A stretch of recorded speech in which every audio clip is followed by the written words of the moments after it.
दो बैलों की गदा। प्रेमचंद। जानवरों में गधा सबसे ज़्यादा बुद्धिहीन समझा जाता है। हम जब किसी आदमी को पहले दर्जे का बेवकूफ़ करना चाहते हैं तो उसे गधा कहते हैं। गधा सचमुच बेवकूफ़ है या उसके सीधेपन, उसकी निरापन, सहिष्णुता ने उसे यह पदवी दे दी है, इसका निश्चय नहीं किया जा सकता। गायें सींग मारती हैं। ब्याही हुई गाय तो अनायास ही सिंहनी का रूप धारण कर लेती है। कुत्ता भी बहुत गरीब जानवर है, लेकिन कभी कभी उसे भी क्रोध आ ही जाता है, किंतु गधे को कभी क्रोध करते नहीं देखा, नहीं सुना। जितना चाहो गरीब को मारो, चाहे जैसी खराब सड़ी हुई घास सामने डाल दो, उसके चेहरे पर कभी असंतोष की छाया भी ना दिखाई देगी।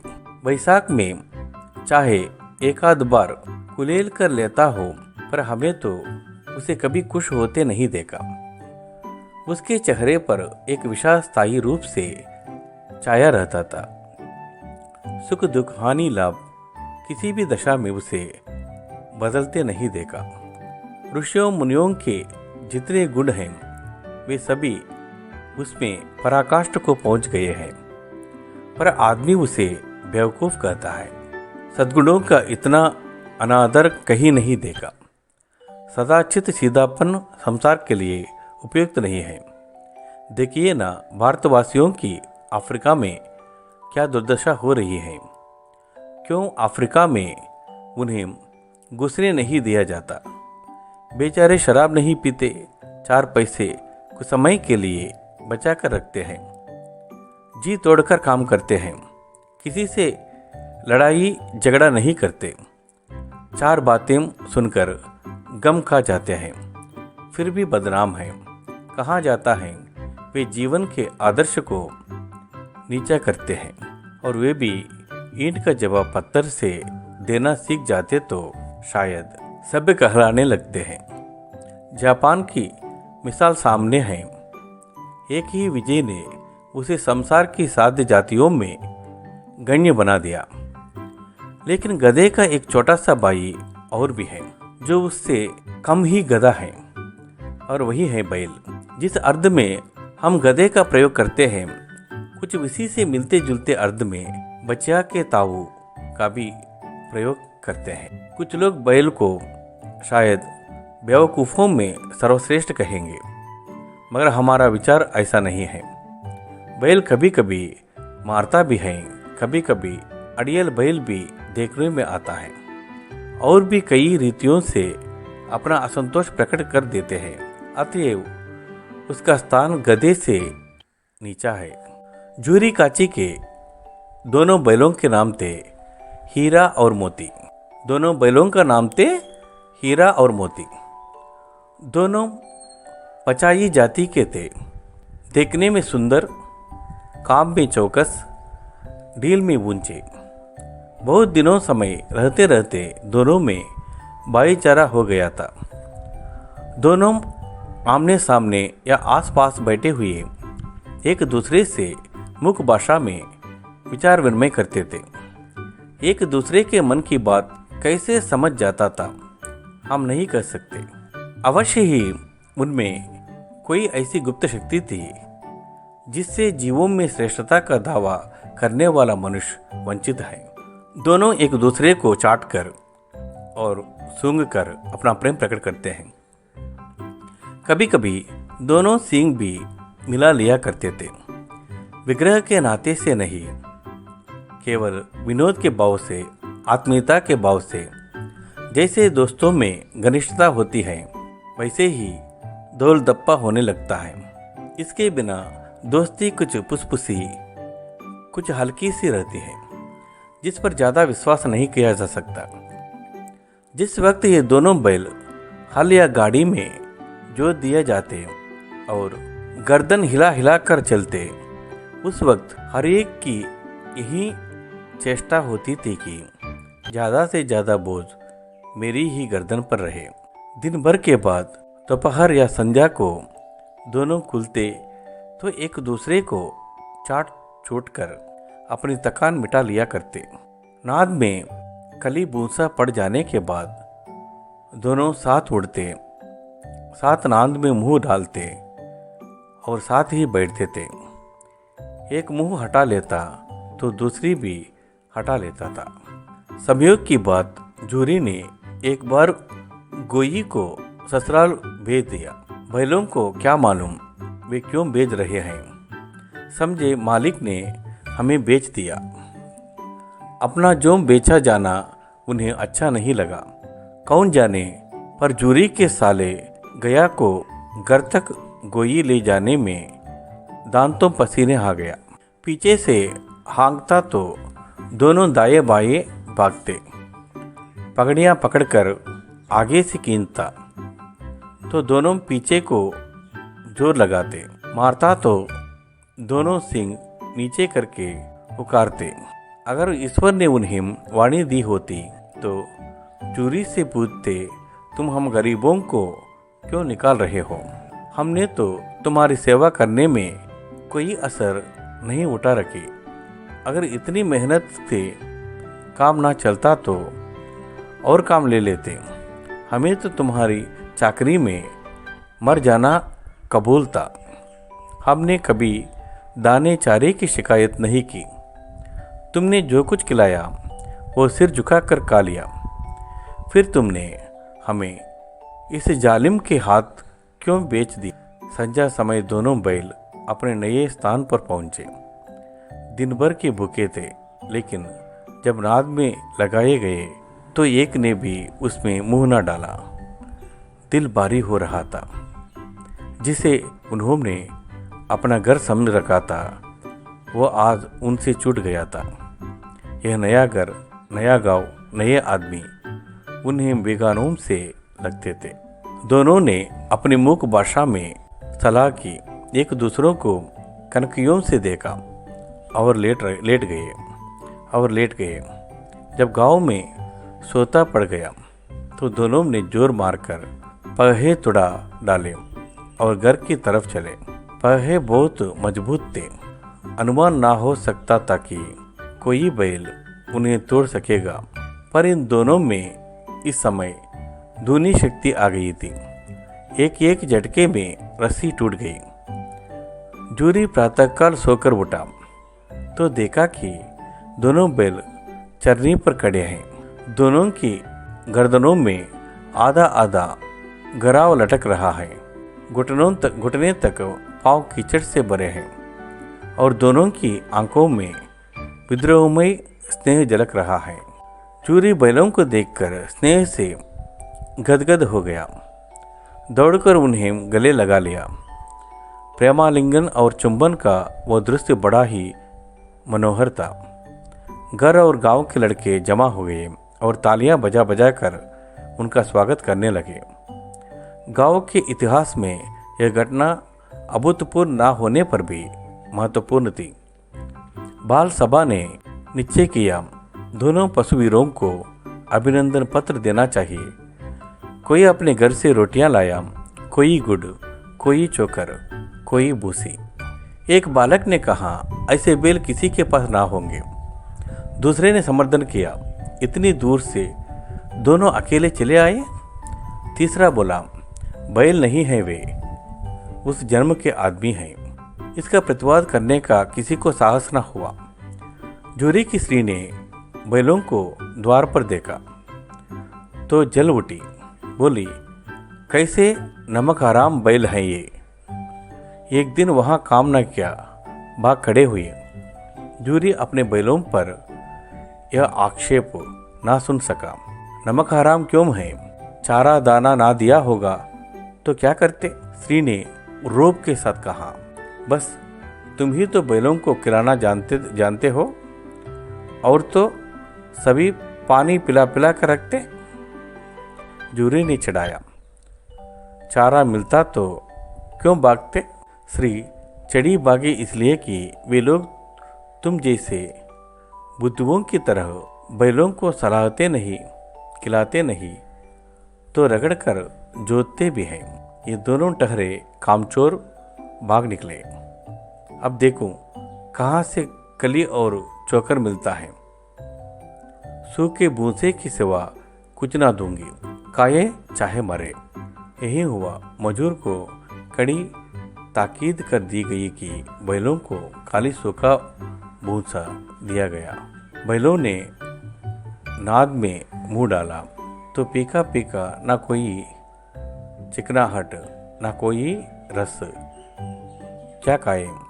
आशा भरी आंखों से द्वार की ओर ताकने लगे। जूरी ने मजूर से कहा, थोड़ी सी कली क्यों नहीं डाल देता? मालिकन मुझे मार ही डालेगी। चुरा कर डाल आ। ना दादा, पीछे से तुम भी उन्हीं की सी कहोगे। दूसरे दिन जूरी का साला फिर आया और बैलों को ले चला। अब की उसने दोनों को गाड़ी में जोता। 2-4 बार मोती ने गाड़ी को सड़क की काई में गिराना चाहा, पर हीरा ने संभाल लिया। वो ज़्यादा सहनशील था। संध्या समय घर पहुंचकर उसने दोनों को मोटी रस्सी से बांधा और कल की शरारत का मजा चखाया। फिर वहीं सूखा भूसा डाल दिया। अपने दोनों बैलों को कली चूनी सब कुछ दी। दोनों बैलों का ऐसा अपमान कभी ना हुआ था। जूरी इन्हें फूल की चढ़ी से भी ना छूता था। उसकी टिटकार पर दोनों बुढ़ने लगते थे। यहाँ मार पड़ी। आहत सम्मान की व्यर्थ तो थी ही, उस पर मिला सूखा भूसा। नाद की तरफ आंखें तक ना उठाई। दूसरे दिन गया ने बैलों को हल में जोता, पर इन दोनों ने जैसे पाँव ना उठने की कसम खा ली थी। वो मारते मारते थक गया, पर दोनों ने पाँव ना उठाया। एक बार जब उस निर्दयी ने हीरा के नाक पर खूब डांडे जमाए तो मोती का गुस्सा काबू के बाहर हो गया। हल लेकर भागा। हल, रस्सी, जुआ, जोत सब टूट टाट कर बराबर हो गया। गले में बड़ी बड़ी रस्सियां ना होती तो दोनों पकड़ाई में ना आते। हीरा ने मुख भाषा में कहा, भागना व्यर्थ है। मोती ने उत्तर दिया, तुम्हारी तो इसने जान ही ले ली थी। आपकी बड़ी मार पड़ेगी। पढ़ने दो, बैल का जन्म लिया है तो मार से कहाँ तक बचेंगे। गया 2 आदमियों के साथ दौड़ कर आया। दोनों के हाथों में लाठियां हैं। मोती बोला, कहो तो दिखा दूं, कुछ मजा मैं भी लाठी लेकर आ रहा है।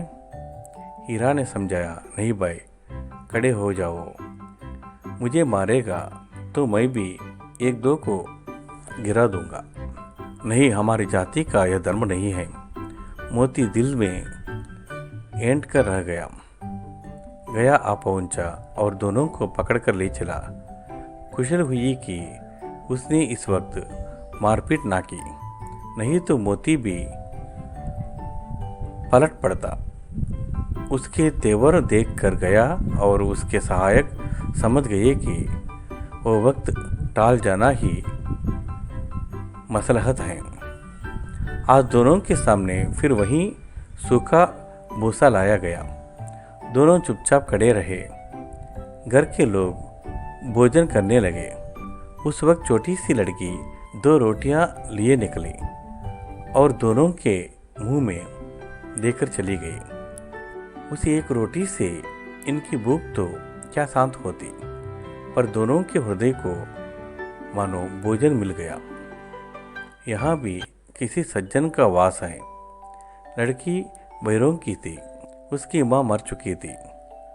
सौतेली माँ उसे मारती रहती थी, इसलिए इन बैलों से उसे एक प्रकार की आत्मीयता हो गई थी।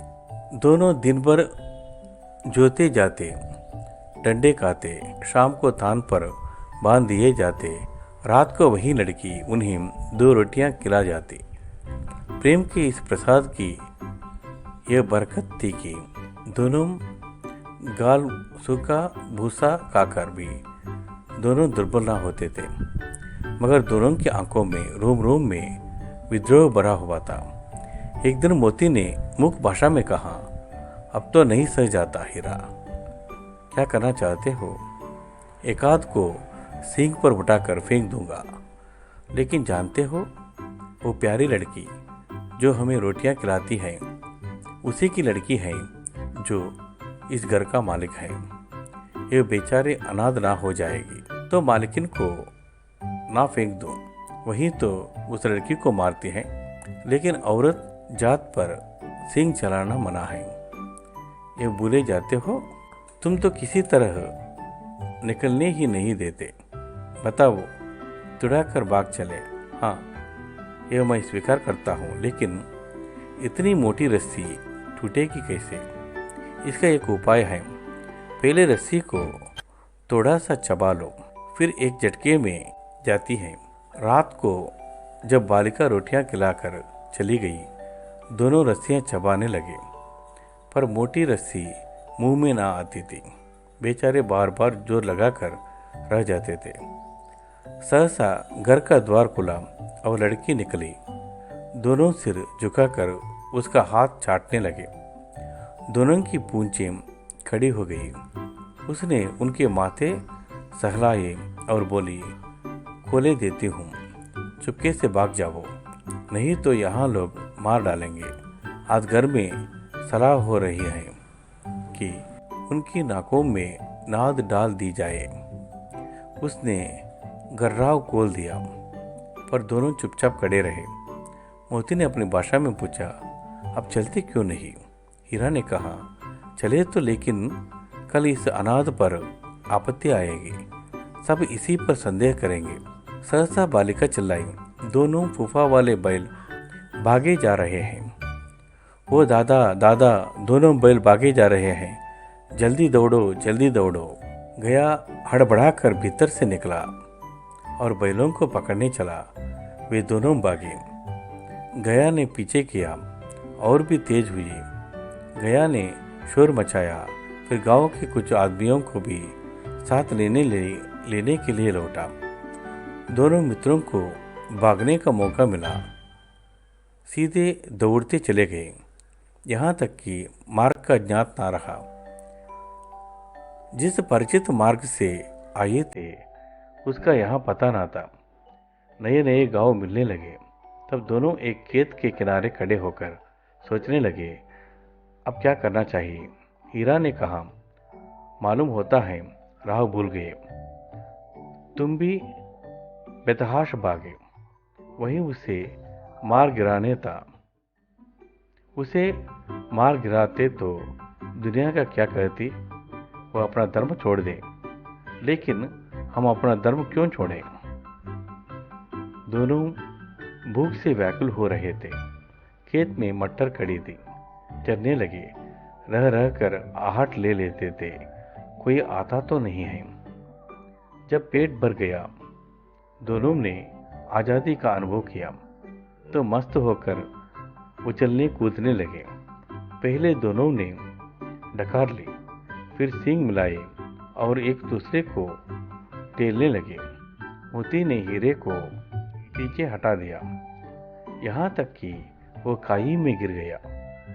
तब उसे भी क्रोध आया, संभाल कर उठा और फिर मोती से मिल गया। मोती ने देखा खेल में झगड़ा हुआ चाहता है तो किनारे हट गया। अरे ये क्या, कोई सांड डोगता चला आ रहा है। हाँ, सांड ही है।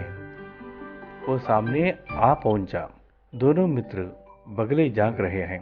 सांड पूरा हाथी है, उससे भिड़ना जाने से हाथ धोने हैं, लेकिन ना भिड़ने पर भी जान बचती नहीं नजर आती। इन्हीं की तरह आ भी रहा है। कितनी भयंकर सूरत है। मोती ने मुख भाषा में कहा, बुरे फंसे, जान बचेंगे, कोई उपाय सोचो। हीरा ने चिंतित स्वर में कहा, अपने घमंड में बोला हुआ है, आरजू विनती ना सुनेगी। भाग क्यों ना चले, भागना कायरता है तो फिर यही मरो। बंदा तो 9-2-11 होता है और जो दौड़ाए, तो फिर कोई उपाय सोच लो जल्दी। उपाय यह है कि उस पर दोनों जने एक साथ चोट करें। मैं आगे से रगेदता हूँ, तुम पीछे से रगेदो। दोहरी मार पड़ेगी तो बाघ खड़ा होगा, मेरी ओर झपटे, तुम बगल से उसके पेट में सींग घुसेड़ देना। जान जोखिम है पर दूसरा उपाय नहीं है। दोनों मित्र जान हथेलियों पर लेकर लपके। सांड को भी संगठित शत्रु से लड़ने का तजर्बा ना था। वो तो एक शत्रु से मल्लयुद्ध करने का आदी था। जोम ही हीरा पर झपटा, मोती ने पीछे से दौड़ाया। सांड उसकी तरफ मुड़ा तो हीरे ने रगेदा। सांड चाहता था कि एक एक करके दोनों को गिरा ले, पर ये दोनों भी उस्ताद थे, उसे वो अवसर ना देते थे। एक बार सांड जलाकर हीरा का अंत कर देने के लिए चला कि मोती ने बगल से आकर पेट में सींग भोंक दिया। सांड क्रोध में आकर पीछे फिरा तो हीरा ने दूसरे पहलू में सींग चुबा दिया। आखिर बेचारा जख्मी होकर भागा और दोनों मित्रों ने दूर तक उसका पीछा किया, जहाँ तक कि सांड बेहद होकर गिर पड़ा। तब दोनों ने उसे छोड़ दिया। दोनों मित्र वजह के नशे में झूमते चले जाते थे। मोती ने अपनी सांकेतिक भाषा में कहा, मेरा जी तो चाहता था कि बच्चा को मार ही डालूं। हीरा ने तिरस्कार किया, गिरे हुए बैरी पर सींग न चलाना चाहिए। यह सब ढोंग है। बैरी को ऐसा मारना चाहिए कि फिर ना उठे। अब घर कैसे पहुंचेंगे वो सोचे। पहले कुछ खा ले तो सोचे। सामने मटर का खेत था, मोती उसमें घुस गए। हीरा मना करता रहा पर उसने एक ना सुनी। अभी 2 ही 4 ग्रास खाए थे कि 2 आदमी लाठियां लिए दौड़ पड़े और दोनों मित्रों को घेर लिया। हीरा तो मेड़ पर था, निकल गया। मोती सींचे हुए खेती में था, उसके खुर कींचड़ में घुसने लगे। ना भाग सका, पकड़ लिया। हीरा ने देखा संगी संकट में है तो लौट पड़ा। फंसेंगे तो दोनों फंसेंगे। रखवालों ने उसे भी पकड़ लिया। प्रातःकाल दोनों मित्र कांजी हाउस में बंद कर दिए गए। दोनों मित्रों को जीवन में पहली बार ऐसा साबिका पड़ा कि सारा दिन बीत गया और खाने को एक दिन का भी ना मिला। समझ ही में ना आता था यह कैसा स्वामी है। इससे तो गया फिर भी अच्छा था। यहाँ कई भैंसें थी, कई बकरियाँ, कई घोड़े, कई गधे, पर किसी के सामने चारा ना था। सब जमीन पर मुर्दों की तरह पड़े थे। कई तो इतने कमजोर हो गए थे कि खड़े भी ना हो सकते थे। सारा दिन दोनों मित्र फाटक की ओर टकटकी लगाए ताकते रहे, पर कोई चारा लेकर आता ना दिखाई दिया। तब दोनों ने दीवार की नमकीन मिट्टी चाटनी शुरू की, पर इससे क्या तृप्त होती। रात को भी जब कुछ भोजन ना मिला तो हीरा के दिल में विद्रोह की ज्वाला दहक उठी। मोती से बोला, अब तो नहीं रहा जाता मोती। मोती ने सिर हिलाए हुए जवाब दिया, मुझे तो मालूम होता है प्राण निकल रहे हैं। इतनी जल्दी हिम्मत ना हारो भाई, यहाँ से भागने का कोई उपाय निकालना चाहिए। आओ दीवार तोड़ डालें। मुझसे तो अब कुछ नहीं होगा। बस इसी बूते पर अकड़ते थे, सारी अकड़ निकल गई। भाड़े की दीवार कच्ची थी। हीरा मजबूत तो था ही, अपने नुकीले सींग दीवार में गड़ा दिए और जोर मारा तो मिट्टी का एक चिप्पड़ निकल गया। फिर तो उसका साहस पड़ा। उसने दौड़ दौड़ कर दीवार पर चोटें की और हर चोटी में थोड़ी थोड़ी मिट्टी गिरने लगा। उसी समय कांजी हाउस का चौकीदार लालटेन लेकर जानवरों की हाजिरी लेने आ निकला। हीरा का उजलापन देखकर उसने उसे कई डंडे रसीद लिए और मोटी सी रस्सी से बांध दिया। मोती ने पड़े पड़े कहा, आखिर मार खाई, क्या मिला? अपने बूते पर जोर तो मार दिए। ऐसा जोर मारना किसी काम का की और बंधन में पड़ गए। जोर तो मारता ही जाओगे, चाहे कितने ही बंधन पड़ते जाएं, जान से हाथ धोना पड़ेगा। कुछ परवाह नहीं, जो भी तो मारना ही है।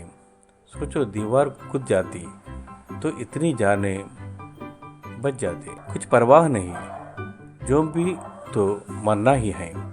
सोचो दीवार कूद जाती तो कितनी जानें बच जाती। इतने भाई यहाँ बंद हैं, किसी की देह में जान नहीं है। 2-4 दिन और यही हाल रहा तो सब मर जाएंगे। हाँ, ये बात तो है। अच्छा तो ला, फिर मैं भी जोर से लगाता हूँ। मोती ने भी दीवार में उसी जगह सींग मारा। थोड़ी सी मिट्टी गिरी और फिर हिम्मत पड़ी। फिर तो वो दीवार से सींग लगाकर इसी तरह जोर लगने लगा मानो किसी प्रतिद्वंदी से लड़ रहा है।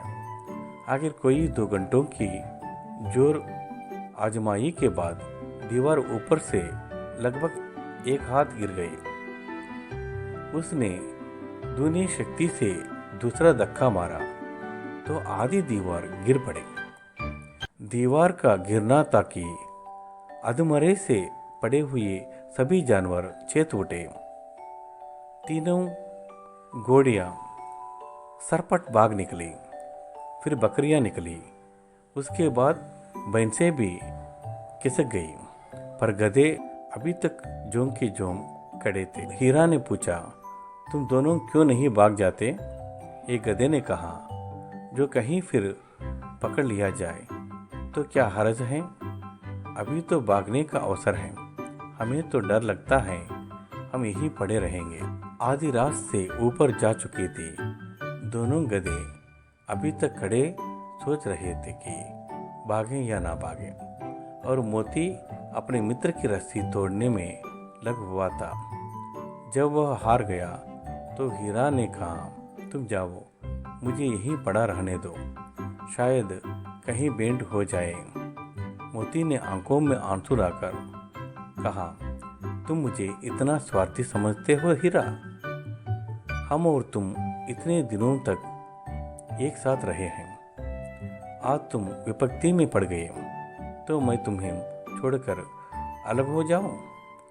हीरा ने कहा, बहुत मार पड़ेगी, लोग समझ जाएंगे ये तुम्हारी शरारत है। मोती गर्व से बोला, जिस अपराध के लिए तुम्हारे गले में बंधन पड़ा उसके लिए अगर मुझ पर मार पड़े तो क्या चिंता, इतना तो हो ही गया कि 9-10 प्राणियों की जान बच गई, वे सब तो आशीर्वाद देंगे। ये कहते हुए मोती ने दोनों गधों को सींगों से मार मार कर बाड़े के बाहर निकाला और तब अपने बंधु के पास आकर सो रहा। भोर होते ही मुंशी और चौकीदार तक तथा अन्य कर्मचारियों में कैसी कलबली मची, इसके लिखने की जरूरत नहीं। बस इतना ही काफ़ी है कि मोती की खूब मरम्मत हुई और उसे भी मोटी रस्सी से बांध दिया गया। 1 सप्ताह तक दोनों मित्र वहां बंधे पड़े रहे। किसी ने चारे का एक तृण भी ना डाला। हाँ, एक बार पानी दिखा दिया जाता था, यही उनका आधार था। दोनों इतने दुर्बल हो गए थे कि उठा तक ना जाता था। टटरियां निकल आई थी। एक दिन बाड़े के सामने डिंगी बजने लगी और दोपहर होते होते वहाँ 50-60 आदमी जमा हो गए। तब दोनों मित्र निकाले गए और उनकी देखभाल होने लगी। लोग आकर उनकी सूरत देखते और मन पीकी करके चले जाते। ऐसे मृतक बैलों का कौन खरीदता होता।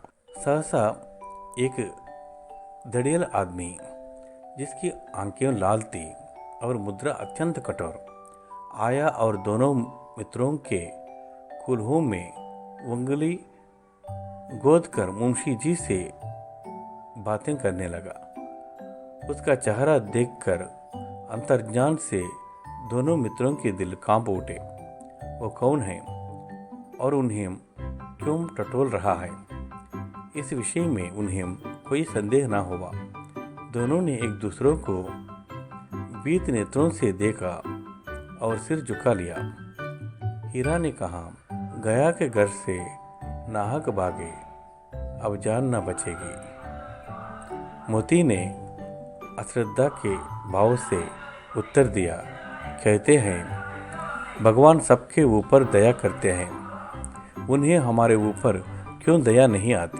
भगवान के लिए हमारा मरना जीना दोनों बराबर हैं। चलो अच्छा ही है, कुछ दिन उसके पास तो रहेंगे।